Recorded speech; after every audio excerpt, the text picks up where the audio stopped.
Hello, je suis Valérie Djoumessi et je suis entrepreneuse depuis maintenant 8 ans et directrice artistique de l'agence événementielle et familiale Upgrade Agency. Je suis également coach en images et en créativité et je suis la co-host du podcast Les Djooms Podcast, une conversation intergénérationnelle entre 5 femmes de la même famille qui ont décidé de libérer la parole. Pour moi, nous avons tous et toutes un potentiel infini, il ne tient qu'à nous de faire preuve de courage pour aller à la rencontre de nos rêves. Alors bienvenue dans Amulette, mon nouveau podcast qui est également la réalisation d'un rêve, une bulle de 10 minutes qui sortira chaque semaine et dont les maîtres mots sont la vulnérabilité, la liberté et l'authenticité. Alors soyez libres, soyez courageux et pas parfaits et installez-vous confortablement. Bienvenue dans Amulette Podcast.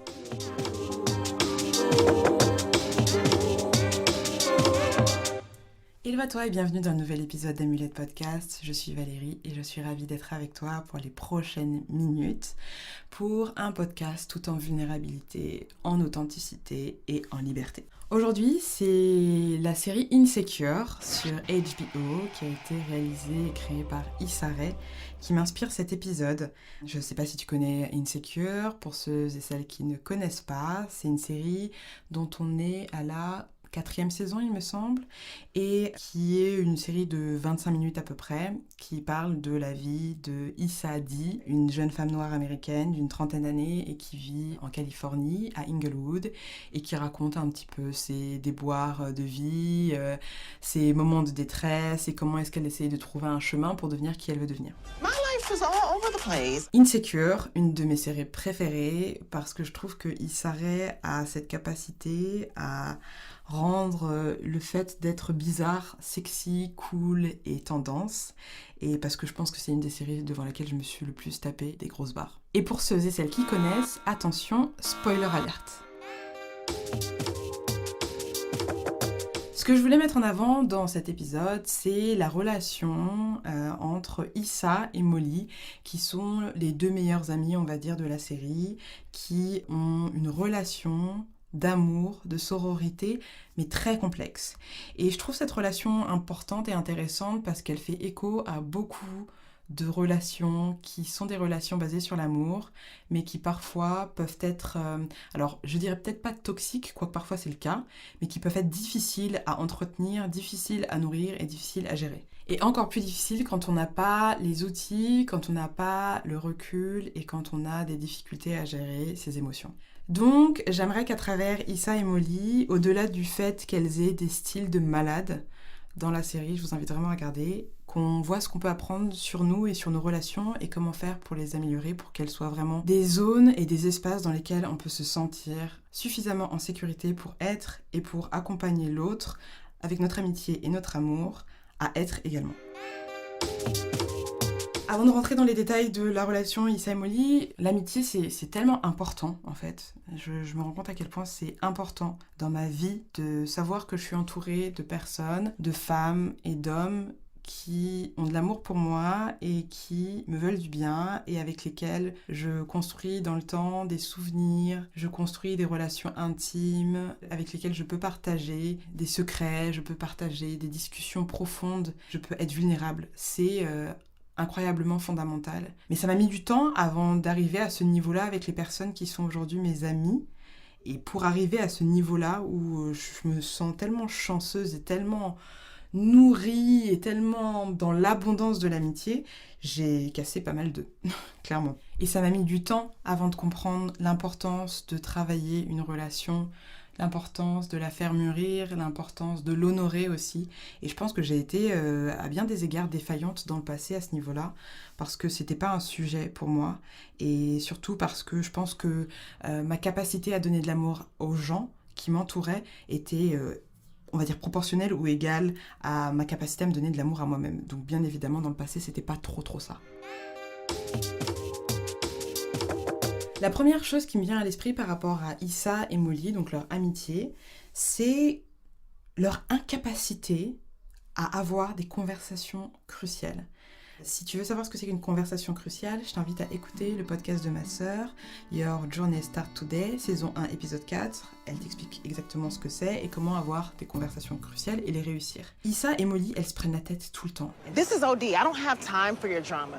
Okay? You keep starting shit. You keep making up problems. You keep focusing on shit that I need to fix when you need to fix your fucking self. Bitch, do you hear yourself? Elles ont une capacité à être passive-agressive qui dépasse l'entendement. Elles utilisent le fait de considérer que la franchise est importante, le I'm gonna keep it real, pour se balancer des bombes atomiques au visage en permanence. Et franchement, c'est trop triste parce qu'on est là et on sait qu'elles s'aiment, ces filles-là, et qu'elles sont juste parfois, je dirais, indélicates, mais que c'est basé sur l'amour. Mais ça fait, franchement, ça fait mal au cœur. Ça fait d'autant plus mal au cœur que parfois, en fait, dans nos relations, on a des tendances comme ça à juste accumuler un certain nombre de bagages, de non-dits, de choses qui nous ont blessés, de choses qui ne nous ont pas plu, à laisser couler parce que, soit par peur, soit parce qu'on se dit, bon, ça vaut pas la peine, soit parce qu'on n'a pas l'énergie, ou qu'on en a juste pas envie. Et puis un jour, la coupe est pleine et ça explose. Et quand ça explose, gars, c'est chaud. C'est super chaud parce que là, en fait, on a tellement accumulé qu'on est incapable même de communiquer de manière rationnelle ou de manière raisonnable. C'est les émotions qui prennent le dessus et quand c'est l'émotionnel, on va parfois et on pique très très très fort. Attends, il est sérieux lui? Voilà colère. Il est très à cheval sur la justice et l'impartialité. Ah ouais, alors c'est comme ça que tu le prends, moustache. Pas de dessert donc. Eh ben tu l'as voulu, on va te la finir dans l'assiette. Mais c'est surtout toi qui va déguster! On pique très fort parce qu'on a en plus toutes les informations qui ont été révélées dans l'intimité de la relation et on les balance avec une forme de jugement. En tout cas, c'est ce que Issa et Molly ont l'habitude de faire et franchement, c'est chaud. Ok, une fois que je me suis confortablement placée à l'extérieur de la relation et que j'ai porté un jugement en mode c'est chaud, comment est-ce qu'on peut faire pour éviter de reproduire ça dans nos propres relations avec nos frères, nos sœurs, nos amis, pour avoir des relations saines? Le premier conseil que je peux donner, c'est ce que j'appelle la règle des 24 heures. Il s'agit déjà de considérer que la relation que vous avez avec la personne en question est une relation dans laquelle vous allez avoir une forme de contrat, ou disons des accords, ou disons des règles. Et d'instaurer une règle qui dit, bon, si jamais on s'embrouille, si jamais je fais quelque chose qui te déplaît, est-ce qu'on peut se dire qu'on se donne 24 heures maximum pour exprimer ce sentiment et cette émotion, afin que cette chose négative ne gangrène pas et ne devienne pas quelque chose de plus gros et de plus désagréable plus tard. Je dis 24 heures, mais en réalité, ça peut être autant de temps que vous le souhaitez, tant que c'est un cadre et une règle que vous fixez ensemble et que vous respectez par la suite. Donc ça veut dire que vous avez un sas temporel qui vous permet de ne pas laisser pourrir quelque chose de négatif. Et je trouve ça assez intéressant parce que ça oblige aussi à prendre son courage à deux mains pour exprimer les choses qui nous déplaisent. Et ça permet de sécuriser la relation parce qu'on sait qu'on a la possibilité de s'exprimer, justement. Et donc ça laisse la possibilité aussi de se tromper dans la relation. Et on se dit, ok, on s'aime, oui en effet, mais c'est possible parce qu'on est des humains, qu'on se fasse du mal. Et donc, on se laisse la possibilité d'être en tant qu'humain imparfait et parfois indélicat pour faire évoluer cette relation. Donc cette règle, vous pouvez l'appliquer avec tout le monde, vous pouvez l'appliquer avec vos amis, avec vos frères et sœurs, avec vos partenaires aussi. C'est bien d'avoir des règles, c'est pas une mauvaise chose. Parfois, c'est l'absence de règles qui fait qu'on est perdu et qu'on fait n'importe quoi. La deuxième chose que Issa et Molly ont du mal à faire vraiment, c'est de s'excuser. C'est-à-dire que les filles, franchement, elles n'arrivent pas à reconnaître leurs torts et elles sont en permanence en train de dire « oui, mais c'est elle qui a commencé ». C'est pas moi, hein. C'est elle. Et finalement, on est dans une forme de compétition permanente pour savoir qui a commencé, qui a gagné, qui a raison. Et ça, c'est vraiment, vraiment mauvais pour la relation parce qu'on est plus concentré sur le gain que sur la relation en elle-même. Donc, on est plus en mode « j'ai raison » que « qu'est-ce que je veux pour la relation et comment est-ce que je veux qu'elle évolue ». Je vous dis ça, c'est hyper dur de faire ça. Parce que parfois, l'ego est tellement là, est tellement présent, est tellement puissant qu'on a envie de faire savoir à l'autre qu'on sait qu'on a raison et qu'il a tort et qu'il devrait avoir honte et que cette personne est nulle. Oui, ça sent le vécu. Mais c'est vrai. Or, il ne s'agit pas de ça. Quand on est dans une relation avec quelqu'un qu'on aime profondément, quelqu'un qui a toujours été là pour nous, malgré les vicissitudes de la vie, c'est trop bête en fait de vouloir gagner. Soit vous voulez une relation, soit vous voulez gagner. Mais vous ne pouvez pas avoir les deux en même temps. Donc, deuxième conseil, dans ces moments où l'ego est là, il est fort parce qu'il est là pour vous protéger, pour vous empêcher de souffrir, Posez-vous la question. Est-ce que vous êtes en train d'agir par amour ou est-ce que vous êtes en train d'agir par peur ? Et la peur, c'est la peur juste de perdre la face, la peur d'avoir tort, la peur de devoir assumer des conséquences face à des choses qu'on aurait faites qui ne sont pas positives. C'est ça la peur. Donc vraiment se poser la question, est-ce que je viens d'amour ou est-ce que je viens de peur ? Et la plupart du temps, si la réponse est peur, c'est que vous êtes dans un mécanisme de défense et que donc c'est pas basé sur l'amour, donc pas forcément sur l'objectif de maintenir la relation. En plus de ça, ce qui est fascinant dans cette relation entre Issa et Molly, mais qu'on trouve dans de nombreuses relations, et je pense que peut-être tu vas être touché par ce que je vais te dire là, c'est qu'il y a une forme d'addiction à cette relation. À la base, Issa et Molly, je pense qu'elles ont un côté très fusionnel. Elles ont longtemps fait beaucoup de choses ensemble, et au fur et à mesure du temps, elles passent de moins en moins de temps ensemble, mais il y a quand même cette emprise fusionnelle qui est là, et une addiction. Pourquoi une addiction ? Parce que à force d'avoir des dramas et des roller coasters émotionnels, donc c'est-à-dire qu'à un moment donné c'est l'amour fou, et puis le lendemain on s'envoie des pics, et puis ensuite c'est l'amour fou, et puis on s'envoie des pics, donc il y a toujours une forme de drama, ça devient une relation addictive. On est addict au drama. Je m'explique. Comme tu le sais, je parle souvent de cerveau dans Amulette. Le cerveau, c'est vraiment une partie de ton corps qui est malléable et qui est plastique, donc qui va vraiment s'adapter à ton environnement. Le but de ton cerveau, c'est de te maintenir en vie et de te trouver les chemins les plus courts pour faire ça, te maintenir en vie et faire en sorte que tu ailles bien. Et le cerveau, c'est également, comme je t'ai dit, quelque chose qui s'adapte. Donc, quand tu es de manière systématique dans des relations dans lesquelles on a ces épisodes un petit peu de haut et bas émotionnels, au bout d'un moment, ton cerveau va s'habituer. Il va s'habituer parce que le stress qui est déclenché par ces situations-là, qui se matérialise, on va dire, par des neurotransmetteurs tels que la cortisol et l'adrénaline, ton cerveau, à un moment donné, va considérer que c'est quelque chose de connu, donc quelque chose de nécessaire, quelque chose de familier, et il va créer une forme d'addiction et de dépendance face à ces substances-là. Et donc, tu deviens addict à ce sentiment de stress, ce sentiment de « Mais attends, elle a parlé sur moi là ? Non, mais attends, c'était passif-agressif ce qu'elle m'a dit là ? Non, mais attends, c'est elle qui a commencé. » Et en fait, t'es tout le temps dans ça, et ça te fait du bien, parce que c'est ce que tu connais, parce que c'est familier, parce que c'est la maison. Mais c'est nocif, finalement. Quand tu n'as pas ces choses qui sont négatives, qui arrivent dans ta vie, même si elles sont négatives et néfastes pour toi vraiment, tu es en manque. C'est comme ça que fonctionne le cerveau, il voit pas la différence entre ce qui est bon et ce qui est mauvais, finalement. Molly et Issa, au-delà de tout ça, elles ne savent pas s'excuser. En tout cas, on n'a pas encore vu ça. Peut-être dans les saisons précédentes, mais là, c'est toujours pas ça. Elles ne savent pas s'excuser. Pourquoi ? Parce qu'en fait, je crois que personne ne sait vraiment le faire. Parce qu'on croit juste que de dire « Oh, I'm sorry » ou « Je suis désolée » est suffisant. Mais ça, c'est pas des vraies excuses. Il y a un vrai art. L'art de s'excuser. L'art de demander pardon, et il y a vraiment des choses qui sont interdites. On a fait un podcast sur les Jooms à ce sujet, je t'invite à aller l'écouter, mais sinon je vais te donner quelques tips. Ces tips, ils viennent de Harriet Lerner, qui est une thérapeute, qui a d'ailleurs écrit un bouquin qui s'appelle « Why Don't You Apologize ?» Voilà les principales règles qu'elle donne. De vraies excuses n'incluent pas le mot « mais ». Si tu commences à dire « Je suis désolée de t'avoir crié dessus, mais... » Excuse refusée. De vraies excuses garde le focus sur tes actions et pas sur la manière dont la personne va répondre. Typiquement, les excuses en mode je suis désolée que tu te sois senti comme ça, je suis désolée que tu te sois senti mal.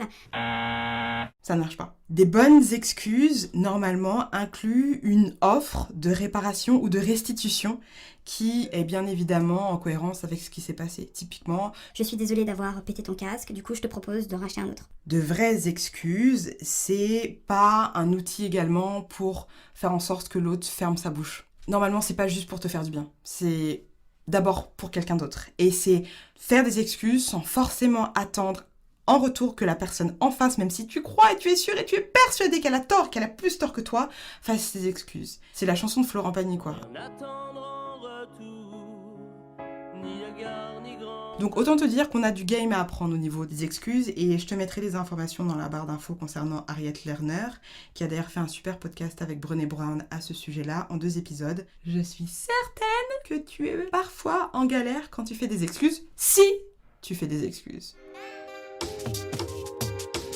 2 derniers points avant de clore, parce qu'il y a tellement de choses à dire à propos de cette relation, mais les points qui m'ont le plus frappé, c'est qu'Issa et Molly, elles se hate beaucoup. Elles sont toujours en train de dire des choses du genre « Oui, mais de toute façon, elle est comme ça, elle arrête pas de faire les choses dans le désordre, toutes ses relations sont défectueuses, etc. » Ce sont des mots assez forts, et elles sont souvent, je trouve, dans la projection. Parce qu'en réalité, elles ont toutes les deux des vies qu'on pourrait considérer comme désordonnées, je mets des gros guillemets, mais elles se cherchent en fait tout simplement, et elles sont toutes les deux en train de projeter sur l'autre ce qu'elles-mêmes elles sont en train de faire dans leur propre vie. Donc en train de dire « Ouais, mais toi, de toute manière, t'aimes trop le drama, c'est normal, ton gars il va te quitter. » Elles se disent des trucs hyper violents.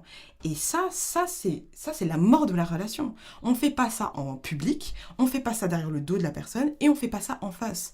Parce qu'il faut d'abord gérer ses propres problèmes. Il faut d'abord se regarder dans la glace, regarder ses propres ombres, ses propres difficultés, avant de venir projeter sur une autre personne les choses qu'on a en nous. Et ça, elles le font beaucoup. Est-ce que toi, tu le fais ça souvent? Critiquer ton ami? Oui, mais de toute façon, il est comme ça, ou elle est comme ça.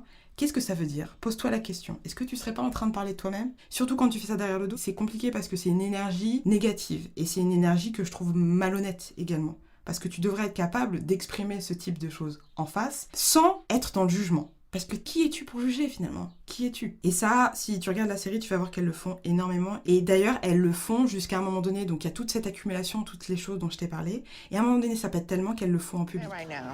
Is it that serious? Hey, you don't gotta do this, guys. We were just having a good time. Yeah, I mean, I was over there wobbling with your shady ass meanwhile you stabbing me in the back. Et là, on est au max, du gâter la relation. Vraiment. Avoir une dispute en public, c'est la recette pour le désastre. Et on le voit très bien à la télé quand il y a des pseudo-débats, je mets des guillemets, parce que c'est plus des combats d'ego que des débats. Pour moi, un débat, c'est un échange d'idées et une ouverture d'esprit qui fait qu'on peut accepter de prendre à un moment donné la place de l'autre personne et se dire « Ah, c'est intéressant, j'avais pas vu les choses comme ça » ou « Ah, en fait, je me suis trompée.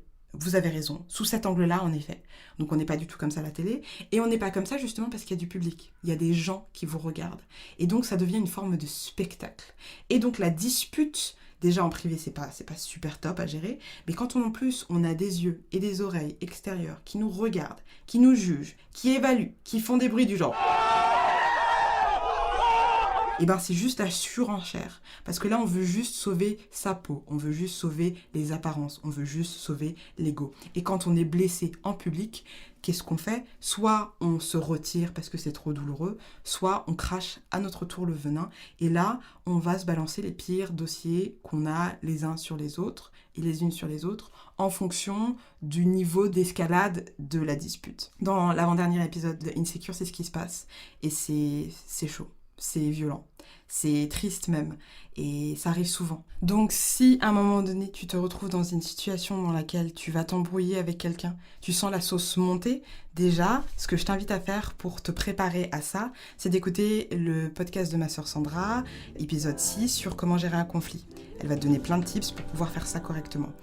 Mais moi, ce que je veux te dire principalement, c'est 2 cas de figure. Soit vous vous mettez à 2 et vous réglez ça à 2, et donc dans ce cas-là, vous utilisez la communication non violente, vous essayez de partir d'un espace d'amour et non de peur, etc., et vous essayez de régler ça. Soit n'ayez juste pas la conversation en public. Parce que ça va partir en cacahuète et que ça peut très souvent ruiner des amitiés, juste parce qu'on ne sait pas gérer ses émotions. Bien évidemment, dans la relation Issa et Molly, il y a plein d'autres choses qu'on peut mettre en avant. Je pense que c'était les points les plus importants dont je voulais parler.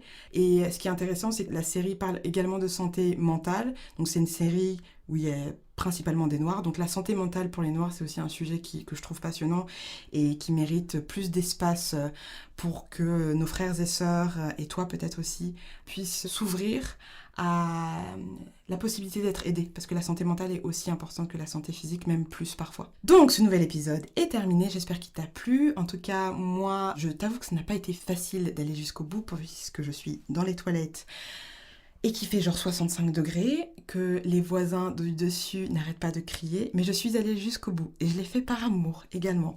Donc toi, si tu es allé jusqu'au bout comme moi, c'est que soit tu me kiffes, soit tu t'es endormi, mais dans tous les cas, je t'invite vraiment à partager ce podcast à au moins une personne à qui tu penses que ça pourrait être utile, et commence une conversation avec ce podcast, avec cette personne-là, si notamment tu as envie d'améliorer la relation avec la personne en question.